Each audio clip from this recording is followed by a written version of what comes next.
លឹះមួយនៃការប្រកួតប្រជែងមានហេដ្ឋារចនាសម្ព័ន្ធទំនើបយ៉ាងម៉េចក៏ដោយមានឧបករណ៍ទំនើបយ៉ាងម៉េចក៏ដោយមានមនុស្សបកែយ៉ាងម៉េចក៏ដោយប៉ុន្តែបើ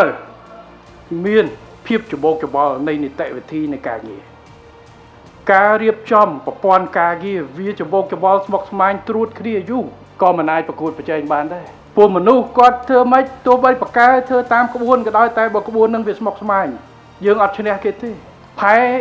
ចង់បាន1លាន2លាន TEU ក៏ដោយប៉ុន្តែបើ clear container នឹងត្រូវការ3ថ្ងៃនៅពេលដែលផែប្រទេសផ្សេងគេ clear តែ1ថ្ងៃនេះហើយគឺជាកិច្ចការសំខាន់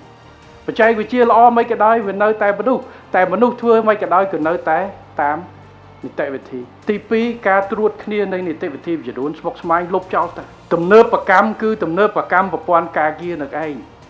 ដើម្បីឲ្យប្រកួតប្រជែងទាល់តែឲ្យធ្វើឲ្យសាមញ្ញតែប្រសិទ្ធភាពកុំស្មុគស្មាញពេកអញ្ចឹងបើស្មុគស្មាញត្រួតគ្នាមានតែយើងដែលយល់អ្នកផ្សេងទៀតអត់យល់ពិបាកអញ្ចឹងទាំងអតិថិជនទាំងអីក៏ងាយយល់ហើយមានតម្លាភាពស្រួលធ្វើតែម្ដងបាទកិច្ចការងារនេះគឺសំខាន់ណាស់ក៏សូមធ្វើការកោតសរសើរកន្លងទៅគ្រប់ស្ថាប័នទាំងអស់នៅទីនេះមិនថាគយមិនថាកំពង់ផែបានខិតខំកែសម្រួលនីតិវិធីច្រើននៅក្នុងការធ្វើយ៉ាងណាឲ្យការ clear ទំនិញចេញទាំងចូល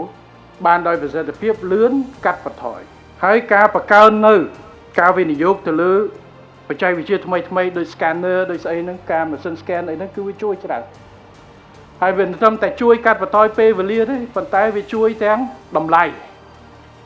យ៉ាងម៉េចកាលខ្ញុំនៅអង្គភាពប្រចាំពេលកម្មធ្លាប់មកនឹងម្ដងកាលនោះខាងដូច IEAA គេឲ្យអា scanner លើវត្ថុសកម្មព្រោះអាហ្នឹងកាត់ទុកជារបស់ហានិភ័យបើសិនជាយើងអត់មានទេកុងតឺន័រចេញពីយើងត្រូវទៅចូលសិង្ហបុរី scan ម្ដងបង់លុយគេនៅនោះព្រោះទៅចូលប្រទេសមហាអំណាចប្រទេសធំគេត្រូវការមានអាហ្នឹងគេមិនអាចឲ្យយកអាវត្ថុសកម្មមកកុងតឺន័រទៅដល់ផែគេទិសបឹងអស់បាត់អញ្ចឹងនៅពេលដែលយើងអភិវឌ្ឍខ្លួនឯងធ្វើអីចេញពីយើងទៅទាំងអស់បានន័យថាវាយសៀលពីយើងទៅកំពុងផែទូទាំងពិភពលោកមិនត្រឹមតែដឹកទៅដល់ទេគេទទួលទៀតនឹងហើយគឺជាការកាត់បន្ថយហើយបង្កើនសមត្ថភាពនិងជំនឿទុកចិត្តរបស់យើងហើយសូមអរសាទរហើយអរគុណណាស់ចំពោះការខិតខំហើយសូមបន្តទៀតធ្វើយ៉ាងណា